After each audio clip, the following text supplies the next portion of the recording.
What is going on, guys? My name's Evolution and welcome to my channel. So guys, today I'm going to be bringing you guys some news on the latest update, which will be released on H1Z1 later today. It's the second update to actually come out since the alpha release, and I've got to say it contains some pretty useful fixes and some very much needed new features. So let's jump straight into the changelog. Okay guys, so at the top of the Reddit post on the update, you can quite clearly see that it states that the servers are going to be down from 2 PM Pacific time for approximately 2 hours, and then they should be up around 4 PM to play on again. So if you guys aren't Pacific time zone, then the best thing to do is Google that, and you can compare it to your time zone and figure out what time that'll be for you. Alright guys, so now it's time to actually dive into the new fixes and added features that are in the changelog. So starting from the top, they've stated that they've fixed the issues with the loot rules which were preventing spawning items inside containers. So when they say this, I think when they say containers, they're relating to, for instance, the objects such as the desks and chests, sort of cupboards and whatnot. They never really seem to spawn any items in, and it was pretty pointless to check as 95% of the time there was nothing in them. So I think that's what this update's changed. They've obviously increased the amount of loot spawning inside actual wardrobes, drawers, etc. Next up is Metal Gate should now be working properly. I'm not too sure what the issue was beforehand, but it doesn't matter because they've fixed it and they're running smoothly now. Floating arrows should no longer cause damage or obstruct vehicles. So previously you was able to shoot sort of in front of a vehicle, and if they were to drive into your arrow in the floor, they would just go kaboom. So that's no longer a thing. Also, structures now more resistant to damage, which is quite useful because the wooden shacks are pretty easy to break down. It takes sort of 5 minutes with a machete, and you can understand it's pretty frustrating if you've got all your goodies hiding in there. Next up, zombies should no longer slide or attack whilst knocked down. So pretty useful zombie fix there. Also, dragging a stack of items that was too large to fit in your inventory would not move any of the stack.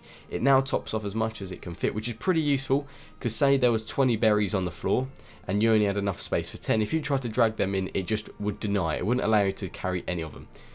So it's pretty annoying, and you had to make space and drop other bits. But now if you've got a stack of items and you can't fit them all in your backpack but you can fit some, then obviously it will just take as many as it possibly can fit, which I think will make the game very much easier to play in terms of looting. Also, they've fixed the issue where the inventory wouldn't accept the maximum it could hold when picking up items from proximity and containers. So this was just a small looting bug, but that has been fixed now. Also, the dew collector should now work correctly because previously it wasn't actually allowing you to fill your water bottles up in there, which was pretty irritating. But now for you guys that want a base build, that's going to be something worth investing in. Also, they've now adjusted many items so they will stack in the inventory properly. So this is going to make looting a little bit easier and sort of navigating around the inventory screen. So I guess a few more items are now going to be stackable. Last of all, they've added a recipe for the metal door, which is very useful because that is going to be more durable than the wooden door, and hopefully won't actually be able to get destroyed too easily. So I'm quite interested to see how strong it really is, but definitely adds a cool concept onto the base building of ideas.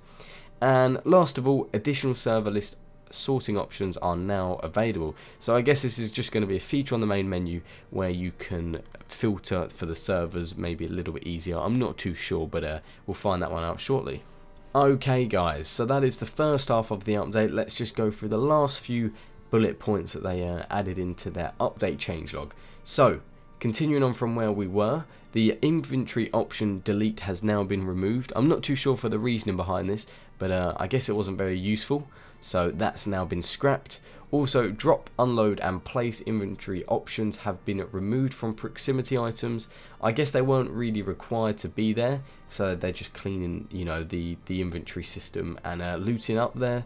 They've also rebalanced the melee damage, including fists, so this should be quite interesting, and I'm not sure if they've possibly increased some of the melee or maybe decreased them there, but that's definitely something you'll notice whilst playing the game.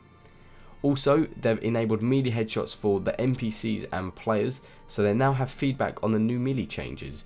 So I guess this ain't trial error, but hopefully now if you actually hit someone in the head, such as a zombie, it should do more damage in theory. Also, they've fixed the issue with the run amok toxic cavern, where the container wasn't working. I guess this was one of the quests where you'd go and hand in the letter and it wasn't working previously, but it is now. Stagnant water can now be purified in a barbecue. So I know you could do a lot in the barbecue previously, but water was not something you could purify. You needed to put it on a fire, but now that's been fixed. Also, you can now cook your bear meat on the barbecue. So, you know, go with some friends, find a barbecue and cook yourself up some nice tasty bear. Also, on the food terms of things, rabbit stew can now be cooked. It requires cooked rabbit instead of raw rabbit. So a nice new cooking recipe there. Also, hammer, wrenches and combat knives can now be melted down into bars inside of the furnace. This is going to be useful for doing metal bits, scraps of metal and crafting. Some larger items like the machete and AR-15 now yield more metal bars when melted in the furnace. So sort of similar to the previous update there, just regarding the metal bars and whatnot. They've just increased the amount of metal bars you'll get. The animal traps now take damage, so I guess they'll only catch a certain amount of animals before decaying, like the durability will decrease. The animal trap recipe also has 4 nails included in this, so I guess it's that little bit harder now to make yourself an animal trap, so you can't just go around and make them with some wood, which sucks, but it does make survival that little bit harder. And the last 2 updates are fixes. So they've fixed the picking overlapping blackberry bushes where players sometimes had to crouch to pick them successfully. So hopefully everyone can pick blackberry bushes that little bit more easily now, and it should be a bit smoother and less buggier. And last of all, they've fixed the event tickets so that tickets can be found in the world, are granted, and the name of the count show up properly. So that's one of the event tickets fixes. So that's all the updates for this update. That's what is included in this latest update. I don't know if it's actually got a development number, but I just know it is the update for the 20th of January, the second one to be released. So I'm pretty excited because there's a lot of cool fixes, and also there's some cool features what I want to check out. For example, the metal door. That would be something to check out, and maybe the dew collector as well. That could be great fun. But I hope you guys enjoyed the update video, and if you found it very informative, be sure to hit that like button. I'm going to try and do these sort of update style videos every time there's an update release, just to keep you guys in the loop in case you may not check the website or stay up to date with H1Z1. So guys, if you enjoyed this video, hit this like button, and if you've got any feedback regarding the updates, be sure to drop a comment in the comment section below.